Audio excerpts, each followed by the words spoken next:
Hello, boys and girls, ladies and gentlemen. Ta-da! This is such a nice welcome to Juan Pablo Ruiz.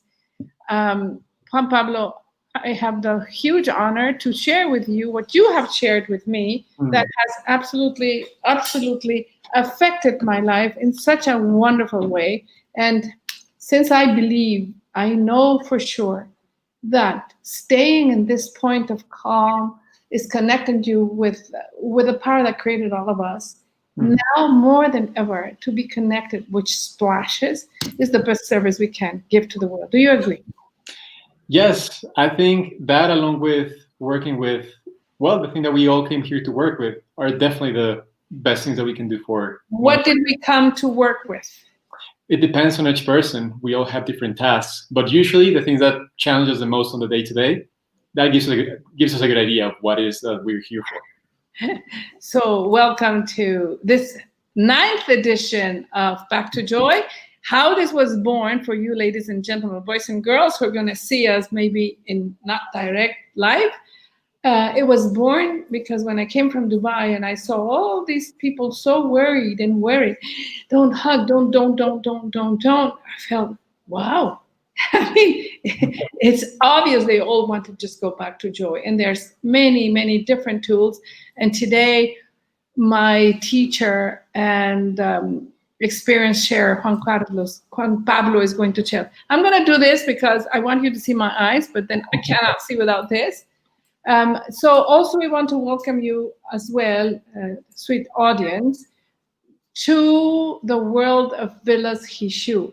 Vilas Hishu was born out of also my intense, true desire to share the knowledge that we all are divine. And when you believe that, even cilantro is divine. Hey, can you see me?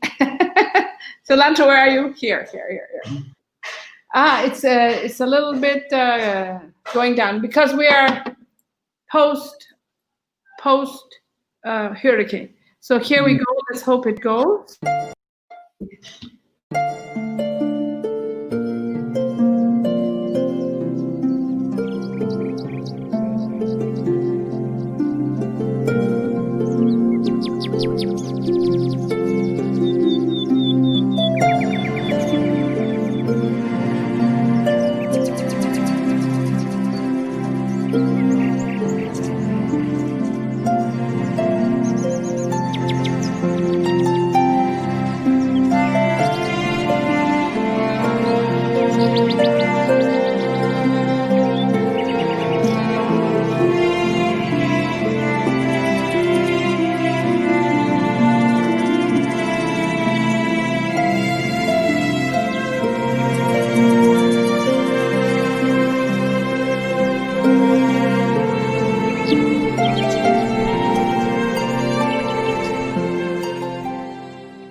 Okay, it's a little bit freezing, but it's okay.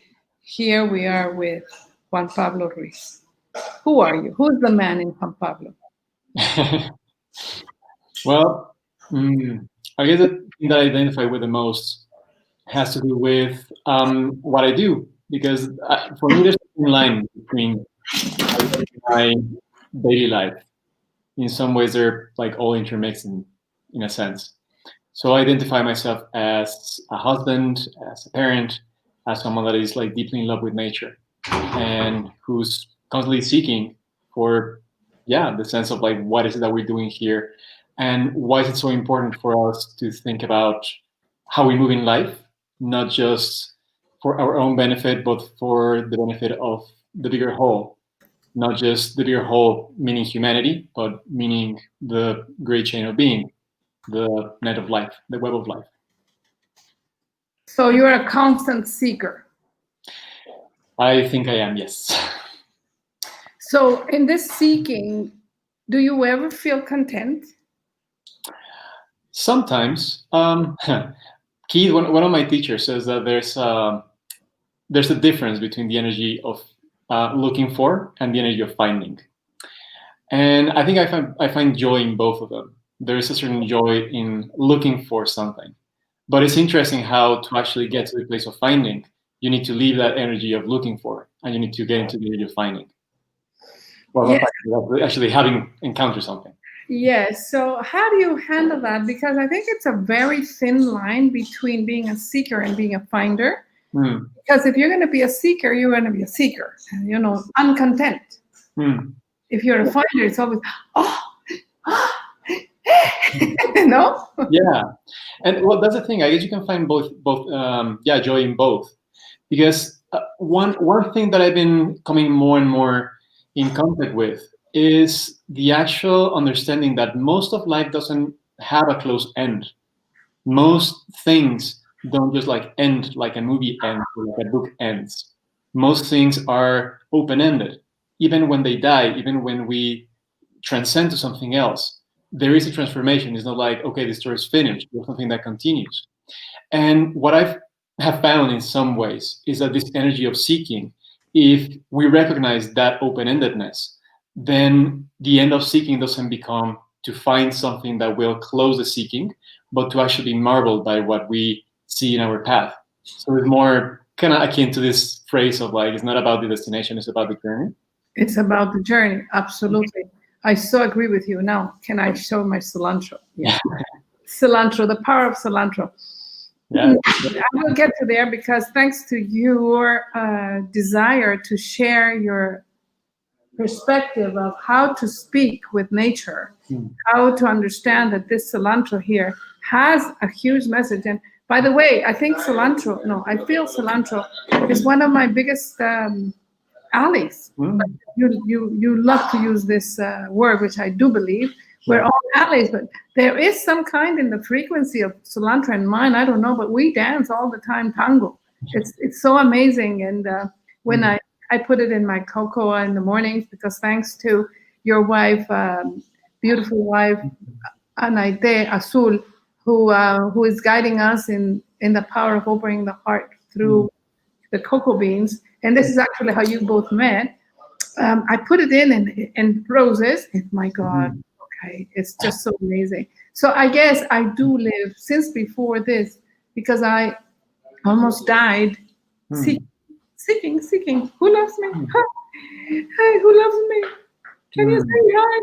And I thought nobody loved me. I'm perfectly good for nothing. I'm ugly, and always not realizing the divinity of this beautiful body of ours that allows us to have the vessel to travel in this fiesta called life. When I didn't know that, I almost died, So I really know the power of these allies, as you call them. Yeah. Yes, and so now I know the power of and nothing ever ends. Nothing ever ends. And you can declare it as suffering that never ends, or an orgasm that never ends. Spiritual orgasm that keeps you going in the wow, everything is wow. I just was speaking to my son, how is Cancun, Mom, with a hurricane? Oh, it's lovely, it's fantastic. And then he answers, oh, Mom, quit. Anything for you is fantastic. Why did I even ask? Yeah, we're in the world. So I really like this, and my dear viewers, please be a constant seeker, and everything is open-ended. So you're never going to start, you're never going to end, you're just going to continue in whatever colors you choose.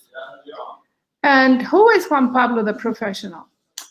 Well, as I was saying, there's a thin line between my personal life and my professional life, especially because most of the things that I do professionally, a lot of them I do with my wife. And so we are husband and wife, we are co-workers, we are definitely growth factors for each other on the day-to-day.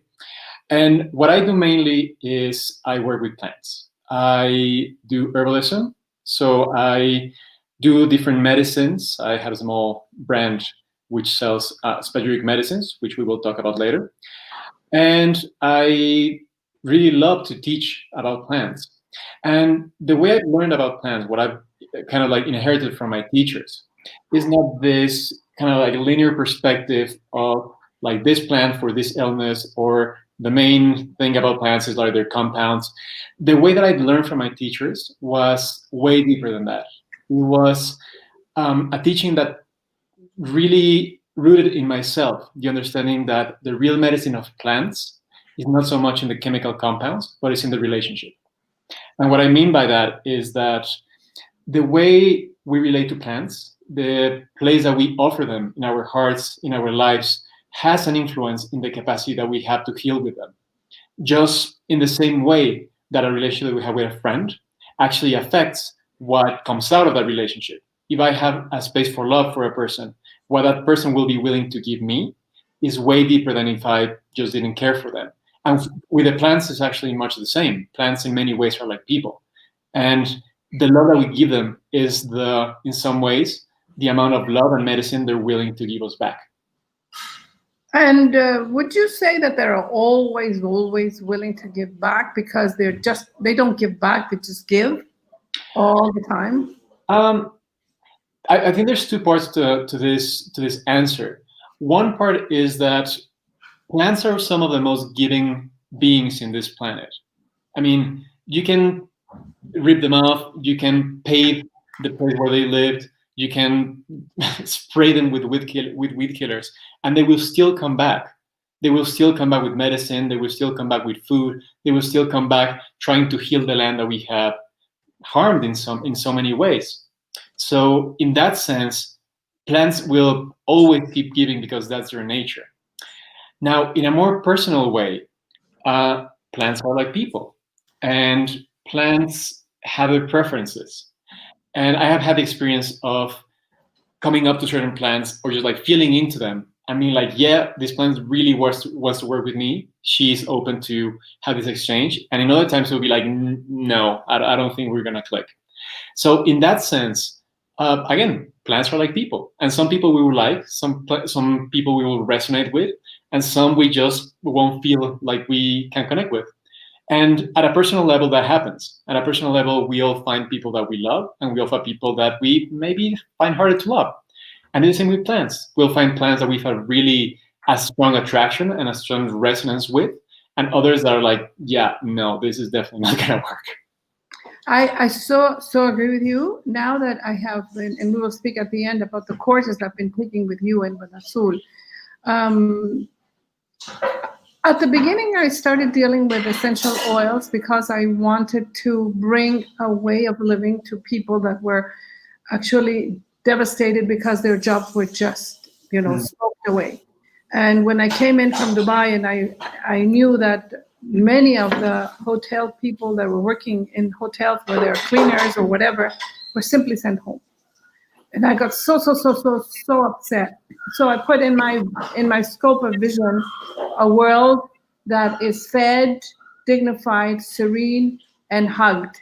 And when that happened, and I would say, I'm going straight this way, and if you scream at me, I'm going to hug you, because there's no resistance. I understand that you're painting, you're scared. So if you scream at me with that, I will just hug you so you can come into this kind of vision. And for some reason on video on Facebook, I saw something about the essential oils. I ordered kits because it's a system where if you buy, then other people can make money. This making money thing is very much in the radar these days to eat, basics. And in that same day, when I got my essential oils from Young Living, I got the invitation from Vivian to this course, which we will tell people about later on. And you started speaking about herbalism and how to talk to plants. I even have a drawing of your teacher, who I don't even know. I know his name is Scott. I did Google a little bit. And then I could feel Scott, which is a friend of a friend that you were not yet a friend, but now you're a friend. And he's talking to plants, and he's like somehow humbly pinching over like this, and then like asking the plant, I know you can cure me, and cure here doesn't mean illness. It means just how can we dance tango together in a way that we both enjoy. It has nothing to do with sickness. It's just an unbalance that gets balanced just because sickness is understood in another way. So he's talking to this plant, and I can feel me talking to plants in the same moment. It's something very magical. And then I knew that I'm also an artist. Now I am a peasant and an artist. I didn't know. Thanks to Street Covet. And cilantro now is one of my favorite. She loves me. It's a she, and I love her.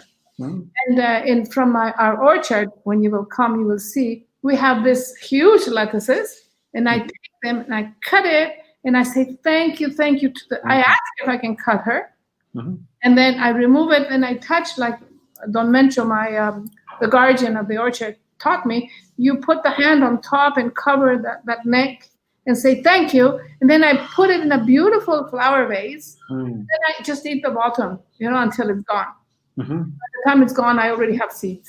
And this has created such a joy in my life I didn't know existed.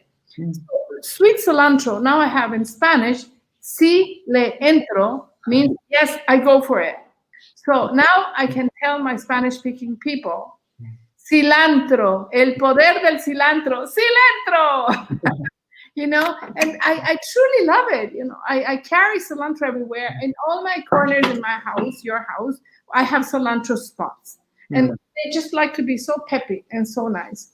So I really would like to ask our audience, whether now live or later on listening to us, to look up how this beautiful teacher of mine, Juan Pablo, that's you, by the way, has poured his heart. He doesn't teach you. He doesn't feel like, he's teaching you. He shares with you his heart.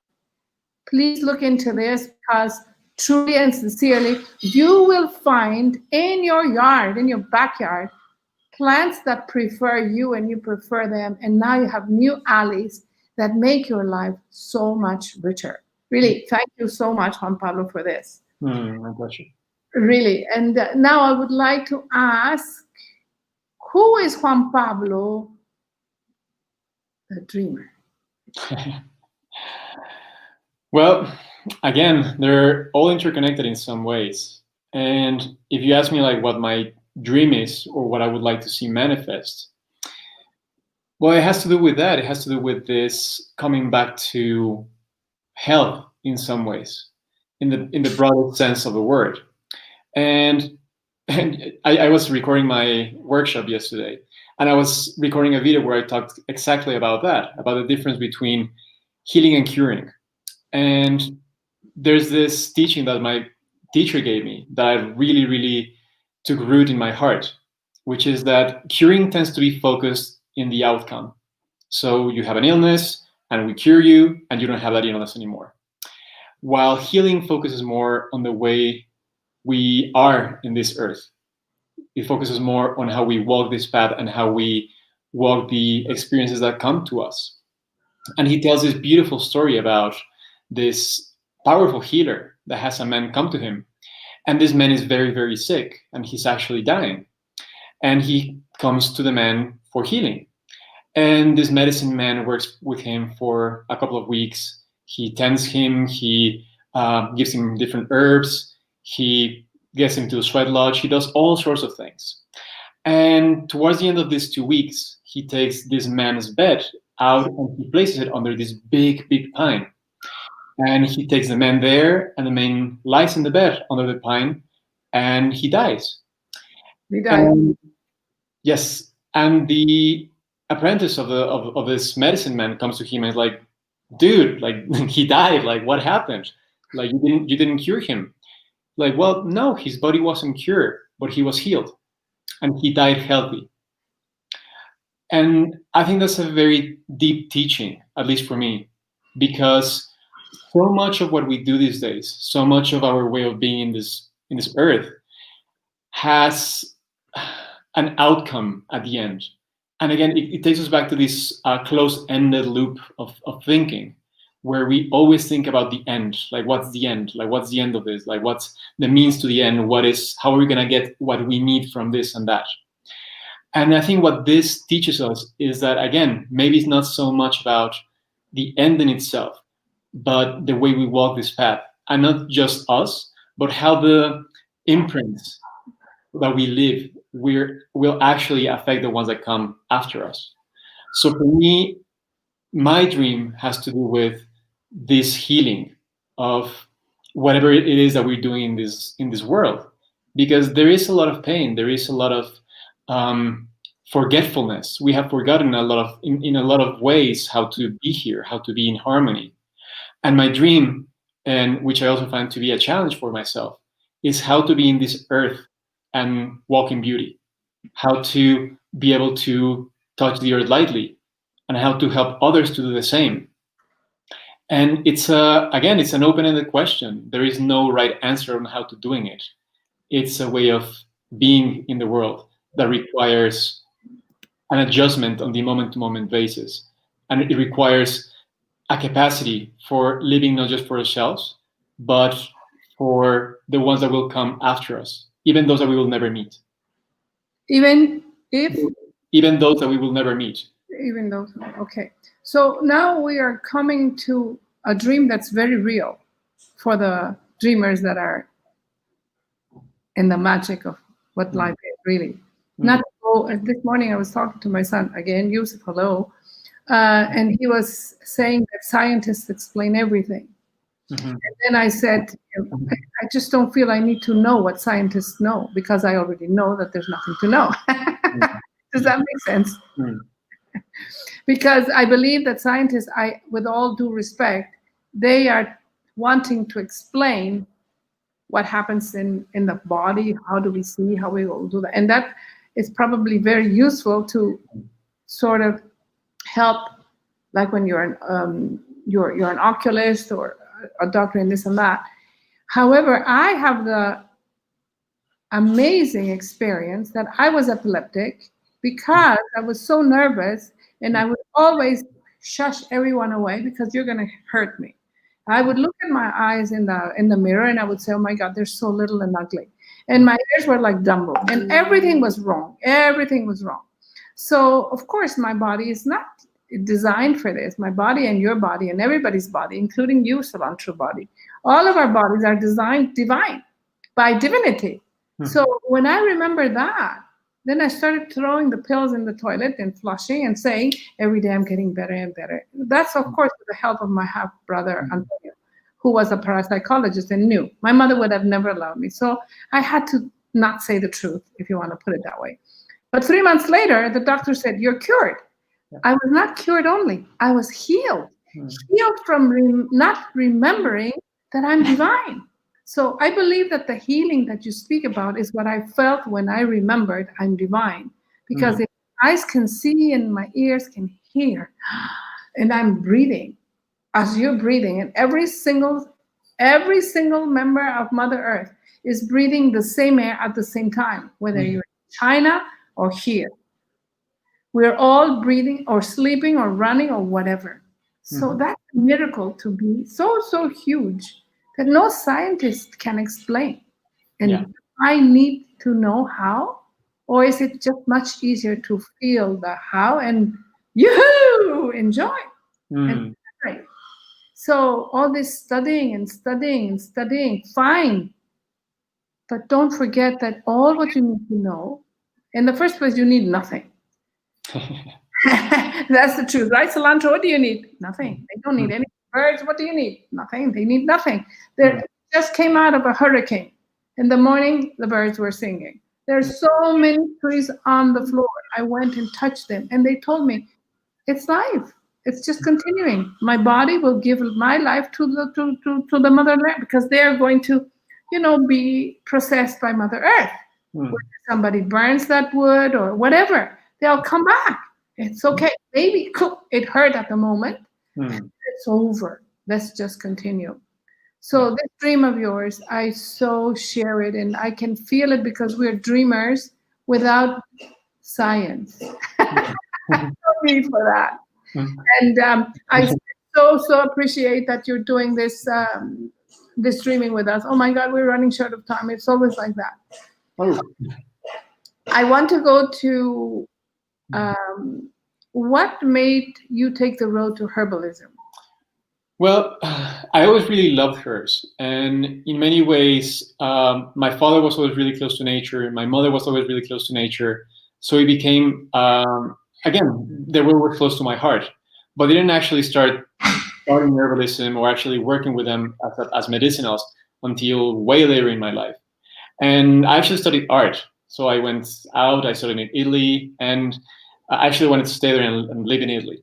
But when I came back to Mexico, I had this really interesting encounter with ayahuasca, which in some ways really spin my life and really redirected me. What ayahuasca is, because many people might not know.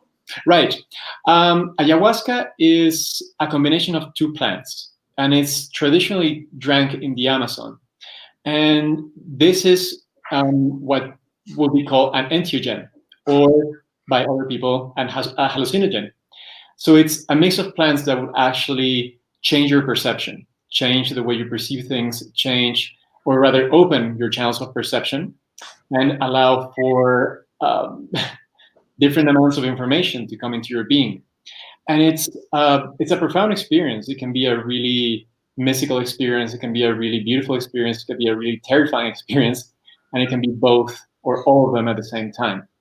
And traditionally, it is used by different shamans in the Amazon for different purposes, from really mundane things to like finding where the goats were, or like why this is missing, or who took something, to some really deep processes of actually initiating people into healing and establishing connection with different plants in the Amazon, so they become the means for healing for these shamans. So it's again, it's a teacher plant. It's one of those plants that teaches how to work with other plants. So Your plant. well, it's a fascinating thing. This encounter with this plant showed me two things. In some ways, it brought me back to the sense of magic that I had when I was about 14, 15 years old. I would look at the world and be like, wow, the world is actually magical. There's more than meets the eye. Like this surface, this is like just a surface. There's so much more behind the reality. And it completely like reconnected me to that part of myself, which I had kind of forgotten in my travelings and my time in Europe and stuff. And the other thing that it taught me is that plants speak, that plants have voices, and that they can be heard. And that awoke in me this sense of like, well, okay, so is it just this plant that talks? Or do all plants talk? Why don't all the other plants talk? Like, how can I learn to listen to them? And that got me into this journey of trying to understand, like, how is it that we can communicate with plants? And how is it that so many other cultures have this ability and have this understanding that plants and nature is intelligent and it can communicate with us? And how come we don't know that? How come we either forgot, or how come that is not real for us?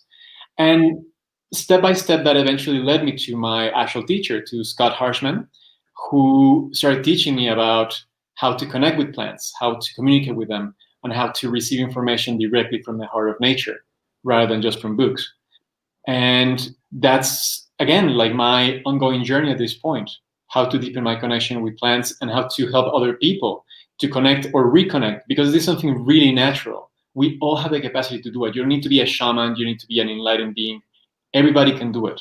Everybody can do it. And I want to tell you something else, because we've been in courses with you and with Azul, and you have connected us as well. Well, you didn't connect us. We chose to connect, but you created all this. I mean, every day, being there with us, because, I mean, we have WhatsApp groups, and always you are answering, and with this feeling of, yes, let me answer. So let's say hello to one of your students here. We have Yvette. Oh, thank you, Yvette. She's never ever missed one of our, unless there's something else at the same time going on. Thank you, Yvette, for being around, and please shoot any questions that you might have. Jamie Harris, buenos dias, Jamie. She's one of my best friends that I met in Dubai. This woman has been even a firefighter. She's an incredible person, and as soon as I told her that you would be online, here she is listening to us. I hope you have her in November in Mexico, in Belendez, doing her own magic. Then we have here Karina Chavez. Ya llegué. Bienvenida, Karina. And we have Patricia Schurman from our group at Magic, Cacao and Magic, from Luxembourg. How nice, all of you. And we also have from San Miguel de Allende, Alejandra Castro, who takes care of with me about the magic of Villas Hishu. Thank you, everybody. Any questions, please? I'll come back to you guys and see what else that you want to share with you. So the next question for you, my dear friend, how was Cacao Ancestral born? That's a good story. Well, first of all, Cacao Ancestral is the project that I have with my wife, and is this, well, what is Cacao Ancestral? It's this project where we use cacao as a ceremonial ally. So cacao has this beautiful aspect of helping us connect with our hearts. So it's this beautiful plant that has been used for thousands of years as this powerful, powerful ally, which is not just a superfood and not just a beautiful plant, but it's a plant teacher in many ways. And it's a plant that can help us connect with our hearts and with all the interconnections that come from that center, from that place. So Cacao Ancestral was born almost 7 years ago when my wife and I met. And when we met, it was like one of those moments where you're like, oh, we've known each other for like always. Like, nice to see you again. And right from the get-go, it was really intense because my wife is 10 years older than I am. So at the time, for me, it was like, wow, you have like three kids. Like you're a widower. I'm like this guy who's like barely getting his grips on like what to do with his life. And like, how old were you then? When we met, I was 26. Yeah.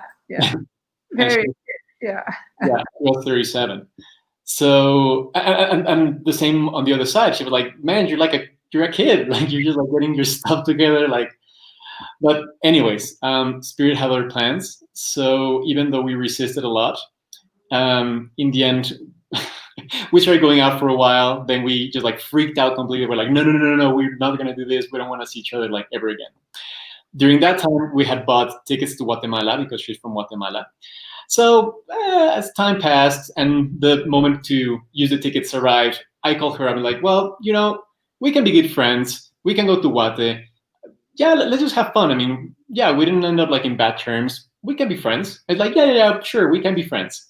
So we went to Guatemala, and everybody, like absolutely everybody would ask like, are you together? And we're like, no, we're just friends. And like, no, are you together? Like, no, we're just friends. Like everybody that we bumped into would ask us if we had actually realized that we were together.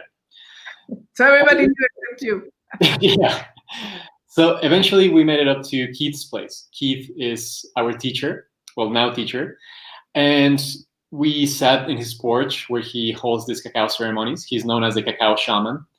And he gave us this cacao. We started taking it. And at some point I asked him something. I don't even remember what I asked. And he told me like, well, close your eyes, look at her. Well, you guys came to be together. Like, you're a channel. So you better enjoy your honeymoon because things are going to get interesting after this. I was like, well, we're just friends. Can I whisper? And at that point, it was pretty evident that something was up. So on the way back home, we actually had this chat and we're like, well, we're really afraid of being together. Like, obviously there's something interesting here. And everybody's like pointing us towards like this direction. So let's give it a try. Let's try it out. And if we completely hate it, after 3 months, we'll just like say goodbye and that's it. And well, 7 years later, we're still here. Yeah. And from that encounter and from that, from that moment, we decided that we wanted to start working with cacao. So we invited Isaías, who was one of Keith's students, and we had him here for like a couple of months. And we went like all around Mexico doing different ceremonies. And after he went back to Guatemala, we stayed with the cacao and we continued sharing cacao circles. I have been doing holding space for different ayahuasca circles for a while. I haven't been sharing, but I have been helping other people. And I have been doing like energy work and healing work and holding women's circles for like forever, like 20 years. So she was really experiencing how to hold space. Yeah. So from that, we started developing our own way of doing ceremonies. And we started sharing cacao. And for the next 4 years, that became the main thing that we did. And Cacao Ancestral was born, and it became at first this space for holding ceremonies, and then it became this teaching space for people who wanted to learn how to connect more deeply and how to work with cacao themselves. Actually, I tell you something. I entered this cacao experience, may I call it, because of having started with you and the herbal potence that is there. They are our ancestors. Thanks to you, I remember, hey, they have been here before animals, before anyone. The plants have been here, and I started connecting that way. So anything that had to do with you, I just wanted to, to be part of it, whatever it is.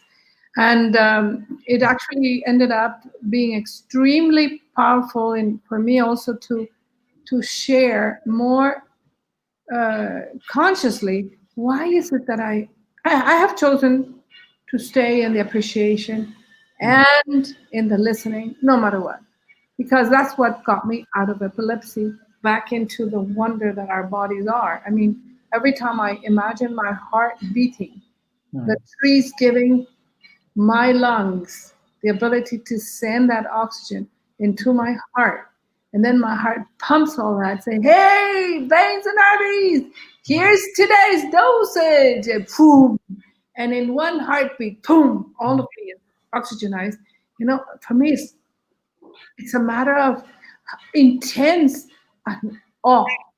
I'm in awe. And it's every breath. And when I feel that the force of life that creates a constant motion, that created you and me and cilantro here, the same force is breathing you and me and cilantro here, and you, audience, as well.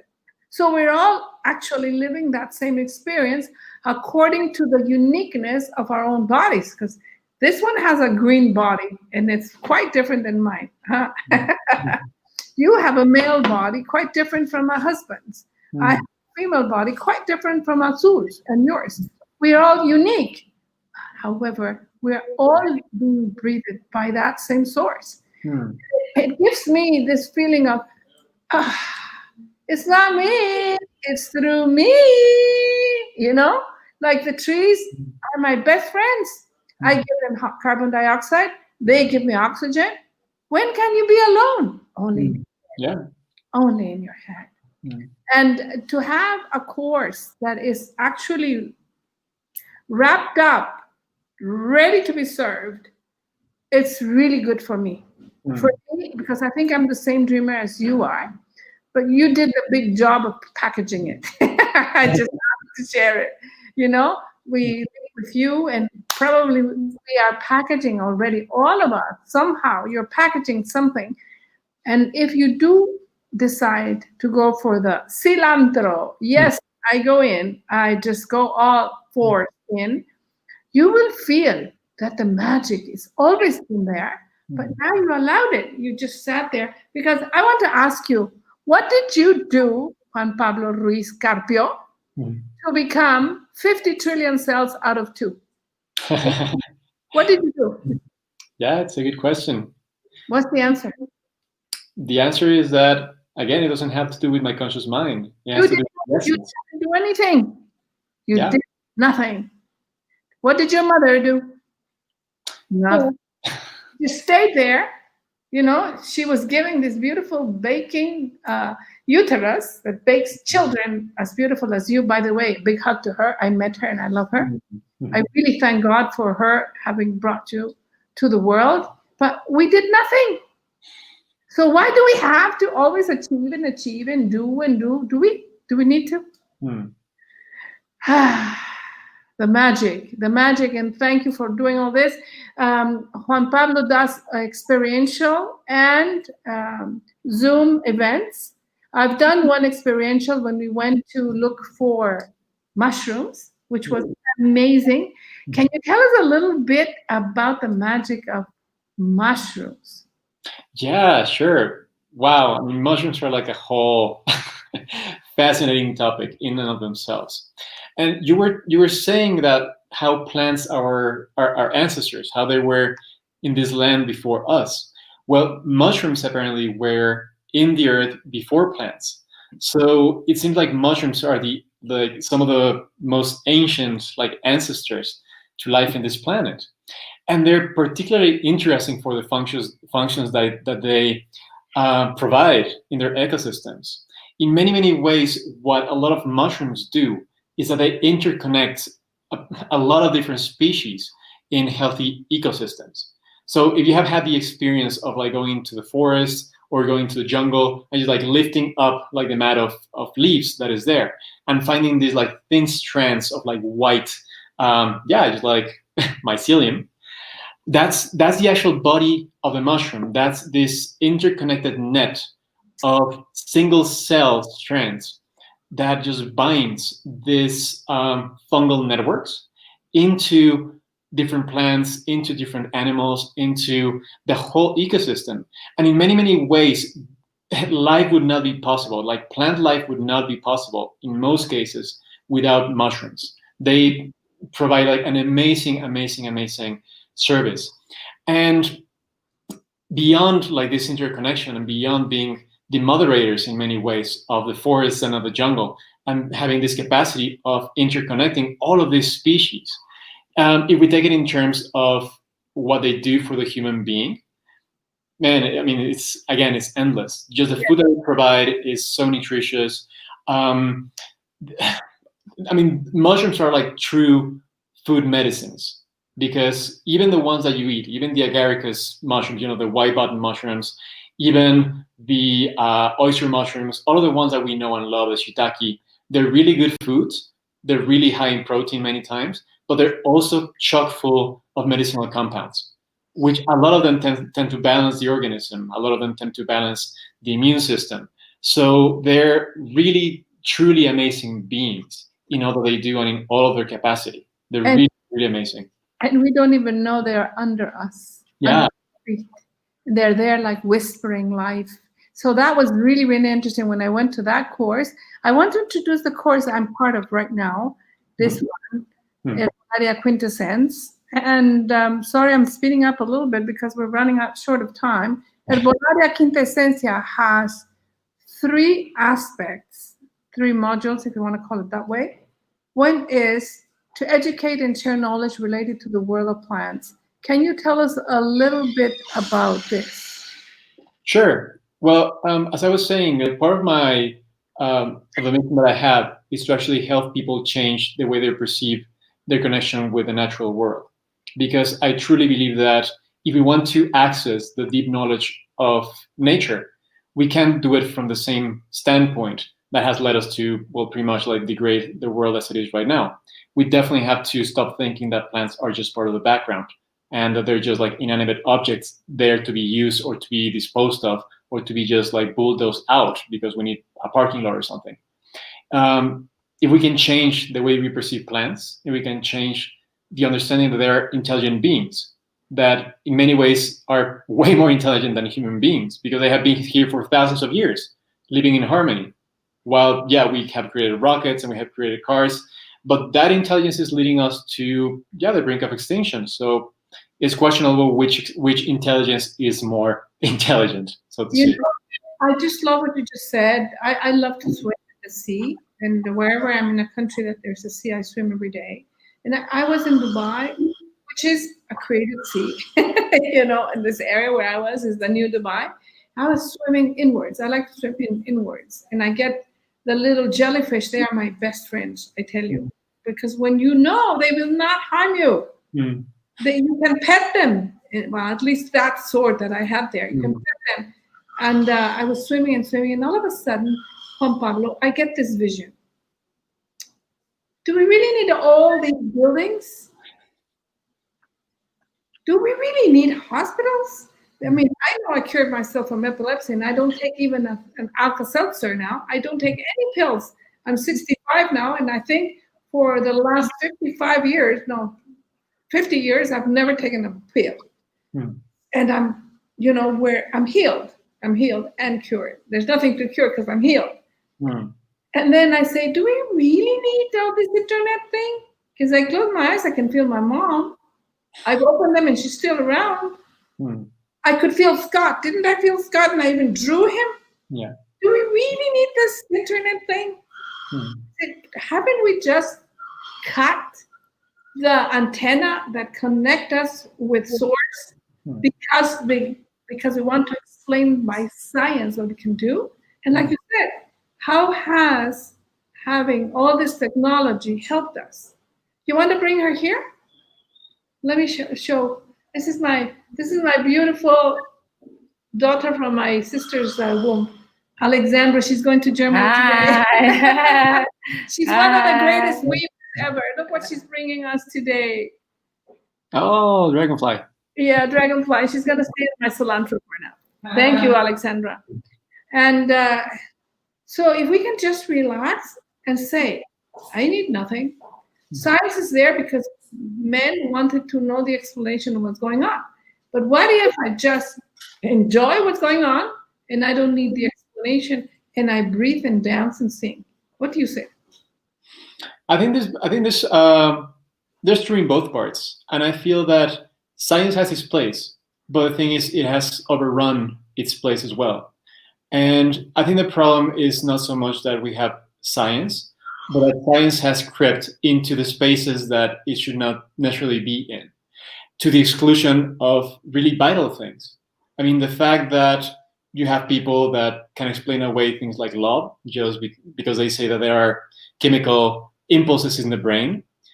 I find that troublesome. When you think you can explain things that are unexplainable, it's a huge amount of arrogance and a huge amount of hubris, and this thinking that we as humans can explain away anything, we can understand anything, we can measure and size everything, and if you can measure it, it doesn't exist. I think that's really limiting, and we're seeing the limits of that thinking in our day-to-day life. We're seeing the impact of not seeing nature as an intelligent being, as something that has, again, the same right as we have and the same intelligence that we have. We basically, what that has allowed us to do is just bulldoze over nature, because we're the best, we're the most intelligent, we're like the tip of the iceberg, we're like the top of the pyramid. So of course, everything is in our service. And we don't realize that it's the other way around. The other way around. We are in the service of life. Yes, I would really like to say these words in honor to all those scientists, because Scott is a scientist in a way, and I mean, all of us are scientists because we live in nature, and we live. So what I do want to say is that it got out of our hand because of our arrogance. Of course, go and investigate and share. I mean, we do that with the kids. We're doing, what if I put water with flour and sugar and I put it in the oven, it's going to have a cake. Yeah, of course, we want to. However, out of the gratitude to the wheat that made the flour, gratitude to the mother water, without her we're nobody. In this way, go and hand in hand how this and that works. However, don't forget truly that they were here before. They are much, much wiser than we are. I mean, the wisdom that I got today from a broken tree. I was putting my hand there, but I was totally open, not criticize, not judge, just feel. Are you feeling pain? And then she told me, I felt pain, but it's over. Now I'm continuing, and I have given my life to the coming ones, like you said. Are they ants, whatever they are. And then you just relax. It's just keep on keeping on. Okay, so this course, which is really, really interesting, is the second column of it is this one: to prepare medicines from natural plants and herbs.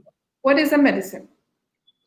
Well, a medicine can be many things. In this sense, again, plants have this whole array or this whole way in which they can be made into medicine. And the easiest way is just, you don't have to make anything. You're just there in their presence, and that's medicine. I mean, just as you were saying. You don't have to do anything. You're just there in their presence. In other words, you open up for the message to come through. Yeah, I mean, just as you were saying with cilantro, you have this connection, and the connection that you have and the love that you have is medicine for you in some ways. Yes. So that is opening places of healing for you.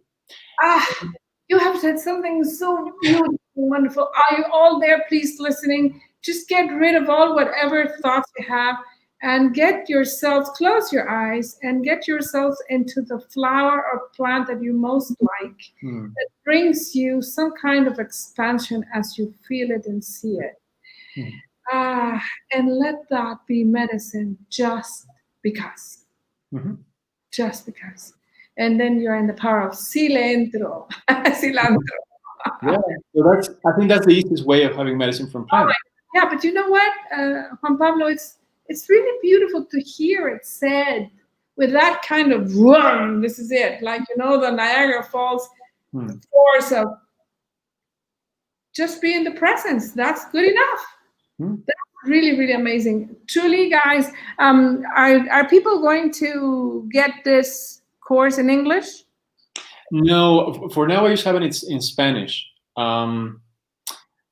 Yeah, I mean, I might eventually find the time to do it in English, but right now it's consuming all my time to do it just in Spanish. You know what? Yes, definitely, sure.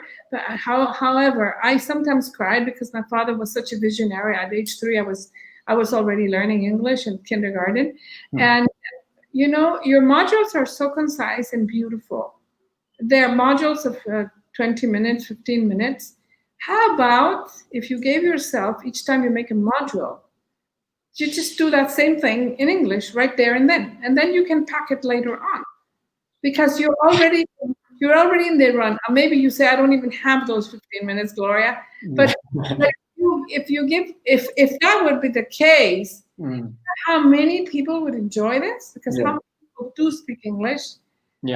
And what you're doing truly is a huge service for people to be able to stay in the joy. We'll go back to that. Number 3, sorry.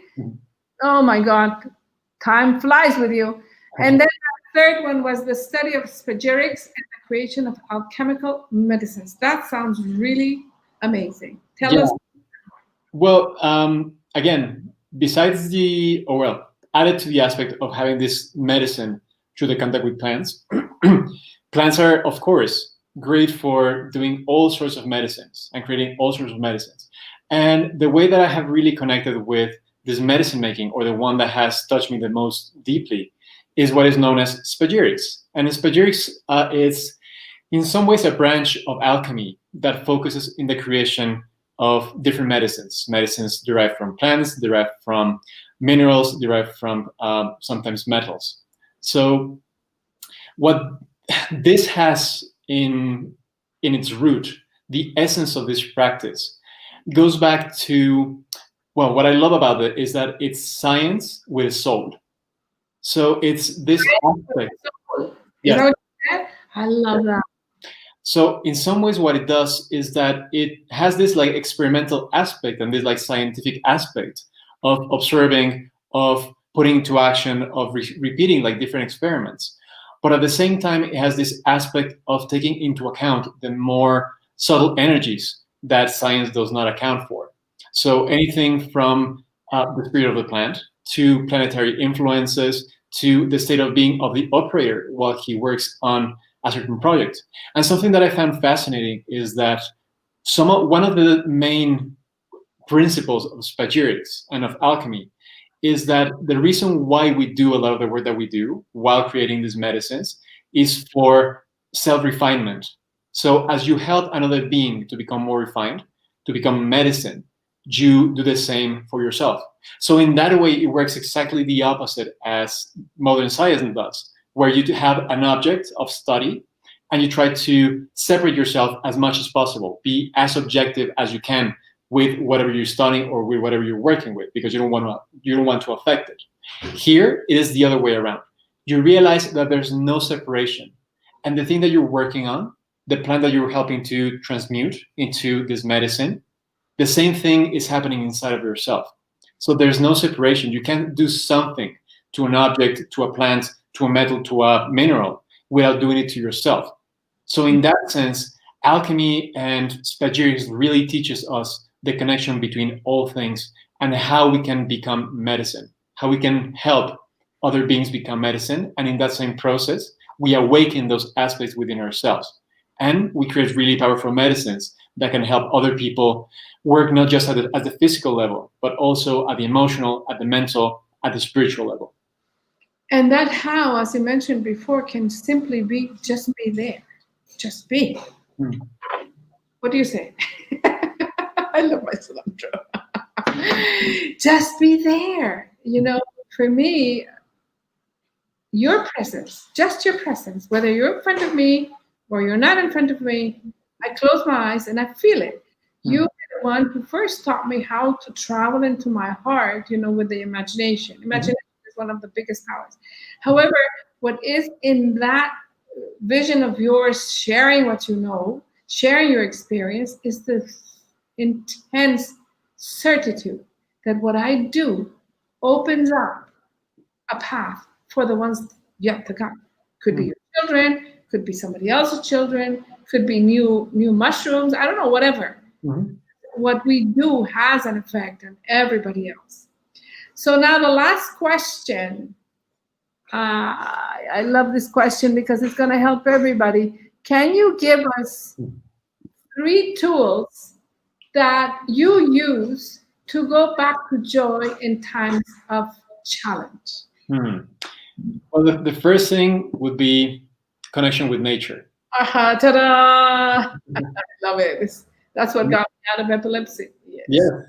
Yes, there is, again, we forget that we're part of nature, and we forget that there is this wisdom in nature. I mean, I think anybody who has gone into a forest with this openness to feel the place, to actually be there, can understand the feeling of coming back to nature and feeling this nourishment. There's a certain healing, there's a certain calmness that comes from just being there. In a place that has not been touched by the hand of man.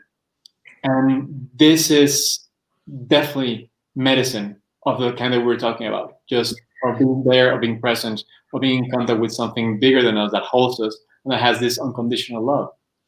I believe that the one thing that keeps us away is that what you mentioned, arrogance. When you stop believing that you know more than them, that they know nothing because they don't speak, and then Helen Keller said, any fool can write a poem, but only God can make a tree. And the tree is always there, giving you, whether it's the branches for the nest, whether it is the nectar for the ants, whatever, you know, the shadow for the humans, the fruit that it comes and they drop and they make more. I mean, whatever, just understand they are masters to us. They're always there. They know that after 1 comes 2, and after 2 comes 3, and after 3 comes 4, and they have no intention to skip any of their readings and enjoy them and thank them and share them. So staying away from arrogance already, I believe, is one of the biggest medicines, because it will get you to talk to my friend Cilantro. What would be the second one? The second one would be to be able to appreciate what we have. And this is a big one. And it's a big one for me because sometimes I really forget to do it. But I find that whenever I'm out of joy, whenever I'm like kind of unhappy or like really not happy, it usually comes from a lack of appreciation for what I have. It usually comes from wanting something else from what is there. Wanting a different reality, wanting to have something, wanting not to have something. And it just comes from that, from not being able to appreciate what is there. And what I found is that it doesn't matter where we are, who we are, what social status we have. This thing is going to ail us if we don't appreciate it. So it doesn't matter if you have almost nothing, doesn't matter if you're like the richest guy on earth. If you can appreciate what you have, this sense of lack, this sense of yeah, something is not right, will creep in. So what I find is that when I've been able to just sit down and be grateful for what I have, even the things that I don't prefer, even the things that I have that I find hard to live with, those things bring me some calmness. You Because don't I realize what I have. like Keith says, you don't need to like them. This brings to my mind, this feeling of I want what I don't have. It Yes. brings to my mind that when you do that, when you want something that you don't have, so you're detaching from reality. It's the reality in your head that creates contraction. That contraction will go back to your perfectly well-designed brain that when you feel contraction, you will be given cortisol, the stress hormone, so you can escape from the mammoth that's following you. Because that's how greatly we are created. Yeah. So if you create a mammoth every day, all the time, every time, and everywhere, your brain will keep on giving you the stress hormone, and your heart will pay for that. Your kidneys, you will get epilepsy. I do, you know. So now I understand that when you're appreciating, and I'm a mom, and sometimes kids, because whatever their environment is, you tell them to please appreciate, but it's not in a way to tell them you're a bad kid, you don't appreciate. No, I'm telling them appreciate because this is the way we are designed. When you appreciate, you go into expansion. That image that you're sending to your little cosmos will tell your brain that everything is fine. So expansive hormones like endorphins, dopamines will pop into your system, and you will swim nicely, and you will just relax and flow. However, sometimes when I go speak to universities, I always ask these young people, what do you feel when your mother or father tell you to be grateful? And 99.9% they tell me, I hate it. I hate it because they feel they're being criticized. You're not grateful. So when you say the great gratitude, it's already tinted with that kind of I'm judging you mud, Yes. So I would like to share this because the sooner you can communicate with yourself and your children or your spouses what it means to what you just said, be thankful for what you have. And it doesn't sound like, come on, you're just judging, you're nagging all the time. Just be thankful for what you have. Or you tell yourself that, then you will send a contracting image. And then, of course, your brain thinks there's a mammoth behind you and he will send you the stress. Yes. Be very careful to just let go. This is the power of cilantro. Me vale madres. Just do like my tree did this morning. I put my hand there, but without anything. Just let me see what you're going to tell me. He says, I'm fine. This is just a continuation. I'm giving my life for life. And most probably that tree had a lot of seeds and little trees are going to be planted. So just relax into, I need nothing. Really. Everybody, please put your hands in your heart. Smile and tell yourself and say with your heart, I need nothing.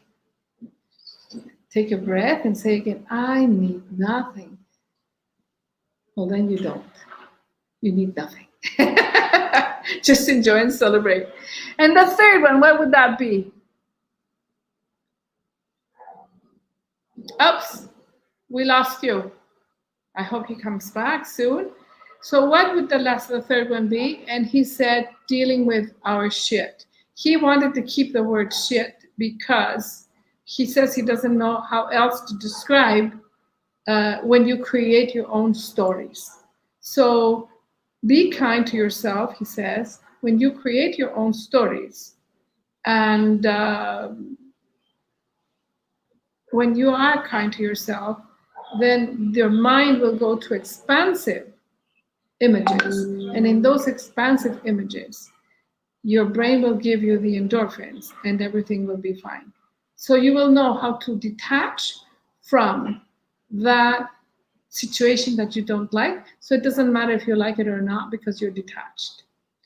And that's all for today. I'm sorry that we lost my dear Juanpa, who I was asking him how does he share his knowledge?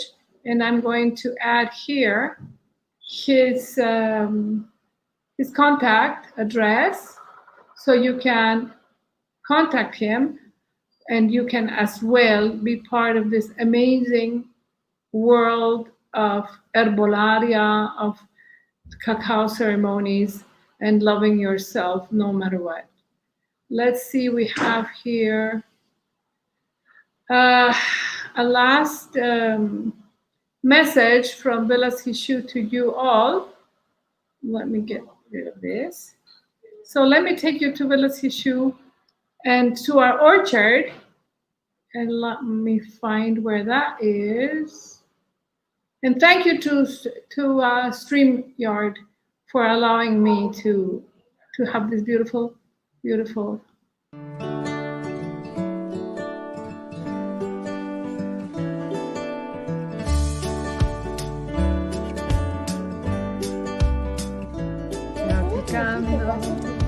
Hola, Paola.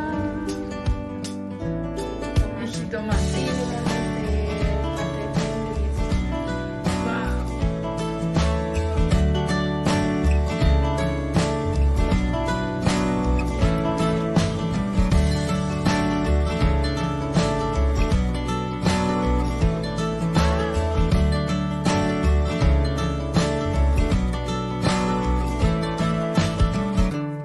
¿Primera vez que cortas un repollo, sobrina? Sí.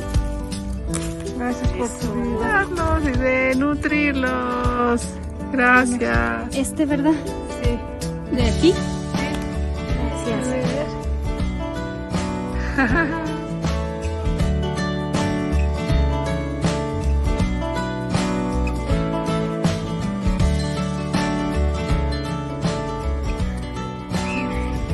Nice.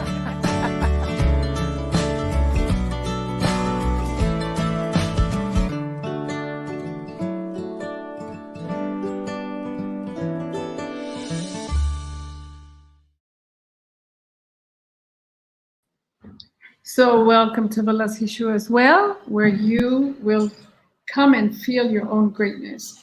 Thank you. Juan Pa is telling me that they ran out of electricity back in Valle del Bravo. And I'll see you this evening with more about life and how you can return yourself into joy with the tools of my dear friend Arlette, who will tell us about her way through being a doula to send you back to joy. God bless you. See you tonight at 7 o'clock. Esta vez en español, this time in Spanish. Bye.